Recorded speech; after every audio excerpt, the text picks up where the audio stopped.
সুপ্রিয় ভিউয়ার্স, আসসালামু আলাইকুম। বর্তমান নগরায়নের ফলে ছাদ বাগানের জনপ্রিয়তা দিন দিন কিন্তু বৃদ্ধি পাচ্ছে। বেস্ট প্ল্যান্স বাংলাদেশ টিম একটি পুরনো ছাদ বাগানকে রিমডেলিং বা সার্ভিসিং করেছে।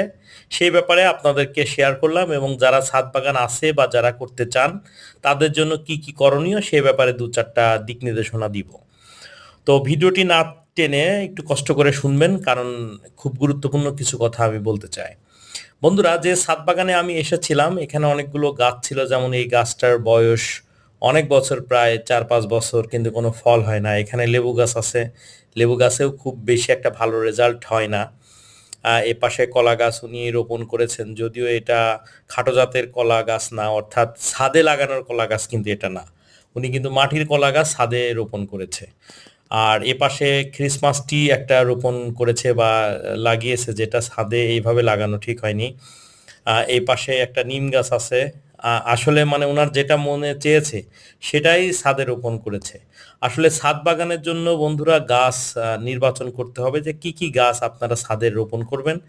আর এখানে সবচেয়ে বড় প্রবলেম, টবটা উনি বানিয়েছে খুব সুন্দর ছাদের জন্য, কিন্তু প্রবলেমটা হলো যে মাটি উনি এর আগে দিয়েছিল সেখানে কোনো গোবর বা কোনো সারের কোনো বালাই নাই। একেবারেই কোনো সার না থাকার কারণে এবং গোবর না থাকার কারণে মাটিগুলো শক্ত হয়ে গিয়েছে। এখানে যদিও 14 ইঞ্চি লম্বা টব, 6 ইঞ্চির পরে আর কোনো পানি কখনোই যায়নি, যার কারণে প্রত্যেকটা গাছ কিন্তু রোগাক্রান্ত এবং দুর্বল, কোনো ফল হয়নি। এখন যে কাজটি আমরা করছি সেটা হচ্ছে যে প্রত্যেকটা গাছের গোড়ার মাটিগুলো সম্পূর্ণ তুলে সেই মাটি অর্ধেক আমরা রাখবো, আর অর্ধেক ঠিক এইভাবে গোবরগুলো দিয়ে, শুকনা ভালো মানের গোবর, এটা আপনারা জোগাড় করবেন।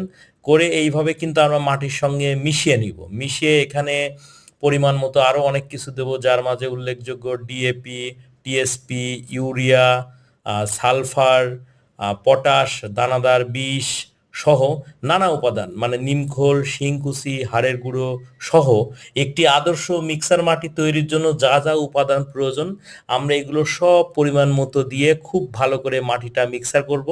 করে এই মাটিটা আবার আমরা গাছের গোড়ায় ভালো করে সেট করে দিব। অর্থাৎ আপনারা যারা ছাদ বাগান করে ফেলেছেন, টবে বা এরকম টব বানিয়ে নিয়েছেন, ভালো ফলন পাচ্ছেন না বা অবস্থা ভালো না গাছগুলোর, তারা কিন্তু আমাদের সঙ্গে কথা বলে এইভাবে রিমডেলিং করে নিতে পারেন বা বাৎসরিক যে একটা সার্ভিসিং এটা করিয়ে নিলেই দেখবেন যে খুব ভালো রেজাল্ট পাবেন। সব গাছে ফুলে ফলে ইনশাল্লাহ ভরে যাবে। আর বন্ধুরা, আমরা কিন্তু ছাদ বাগানের জন্য আদর্শ মিক্সার মাটি বিক্রয় করি বা যে কোনো সার্ভিসের জন্য করে থাকি। দেখেন, এটা আমাদের টবে সেট আপ করা মাটিতে একটি ফল গাছ দেখতে পাচ্ছেন, এটা হচ্ছে মিষ্টি কমলা। আপনারাও চাইলে কিন্তু এমন গাছ হয়ে যাবে। সবাই ভালো